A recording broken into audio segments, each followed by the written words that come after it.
I'm obviously disappointed with the outcome of the election, and as the head of the Republican Party, I share a large part of the responsibility. All right, folks, that was George W. Bush back when he lost his midterms and lost control of the House and just took a shellacking, as they say, and accepting responsibility. Quite different from what the president had to say the other day. And joining us now is Dana Milbank, Washington Post columnist. And Dana, I'm so glad to have you back. You know, Eugene Robinson said, I think it was on MSNBC, that it was definitely another shellacking the sequel, I think he called it. But the president wouldn't put a label on it. And your column, Obama seems numb to the latest shellacking of Democrats, is right on target. Well, yeah, I don't think it matters so much whether he put a specific label on it, but he didn't want to sort of acknowledge that he had a role in this, that he had been out there saying his policies were on the ballot, and to some extent, the words don't matter. Bush back in 2006 called it a thumping without the G at the end, and Obama called it a shellacking. I think he did use the G at the end. But the truth is, it's not so much what you call it, it's what you do and how you respond. And Obama made clear he's not, at least yet, going to make any changes to his team, no personnel changes. He didn't indicate any change in his policies. He sort of, was up with the same agenda of immigration, climate change, and the other things. Infrastructure, education. The things that will just generally antagonize the Republicans. And of course, the Republicans reciprocated by listing all their old chestnuts that the president's not going to sign. So It sounds like we just had an election so that we can continue to do exactly what we've been doing for the last 2 years. Dana, what does it mean when he says, I heard the 1/3 of the people who voted, but I also hear the 2/3 that didn't? What did he mean by that? Well, I think he's saying there that essentially minimizing the extent of the mandate that the Republicans have by saying only 1/3 of the people actually voted in the election.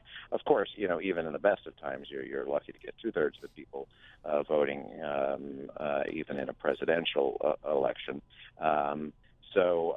I think he was trying to take away from the Republican victory there, which was a big victory. On the other hand, he's probably correct that the Republicans don't really have any mandate because they didn't really run on that program. They just said, we're not that guy, and we're against anything that he's for. So right now we're sort of in a situation where the only mandate anybody has is to try to get something done, and that seems to be exactly what they're determined not to do. Well, yeah. Well, how does his his stating that he will sign an executive order when, the polls indicate, and he has to know this, when the Republicans, I think Boehner touted this the other day, 75% of those polled leaving the voting booth said they do not want him to solve or touch the immigration problem with an executive order. Yet he's going to do it. I mean, how does that further bipartisanship? You can slice that so many different ways. I mean, also in the exit polls, I think there was a 20-point advantage for people saying they do want to have some path to legalization for the illegal immigrants. So it depends on the poll and depends on the way you ask the question. I have a column that just was put online today saying I think he made a real mistake, and if he was going to do this executive action, he should have done it when he said he was going to do it. Yeah. Because now it's. He would have aggravated everybody. But first of all, he didn't save any Democrats by not doing it anyway. And now he's going to create open warfare with the Republican majority, whereas he probably could have gotten away with it before, and now it's going to be World War III. Do you think it would have helped the Democrats in any way if he had done it beforehand? Well, I don't think it would have hurt them any more than they were already hurt. But if you look at Charlie Crist in Florida, he might have won if he got a better Latino turnout. Mark Udall in Colorado, he might have won. Some of those House seats they might have won. It wouldn't have fundamentally changed the election, but the Democrats in the long term need that Latino vote, and it was not there in large numbers for them this time. And if they can't improve on that, then this sort of long-term demographic advantage Democrats have goes away, and that's a huge Let me ask you one more question. We have a minute. This story in the Washington Post, New York Times, about the soldiers who have been harmed or had exposure to chemical weapons in Iraq. Does this, I mean, I don't know why the Pentagon didn't talk about this at the time under Bush. It would have, to me, vindicated him. But does it vindicate him in your mind? Does it put an end to the Bush lied scenario and mantra?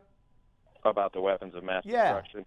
I don't know. I think that that ship has sailed a long time ago. They obviously went into Iraq to erase a threat that wasn't there at the time. But it's almost like, come on, this is a dozen years ago now. Yeah, so, but these people got hurt back when they were in Iraq at that time. I mean, they were exposed to those weapons back then. So doesn't it give some vindication to Bush?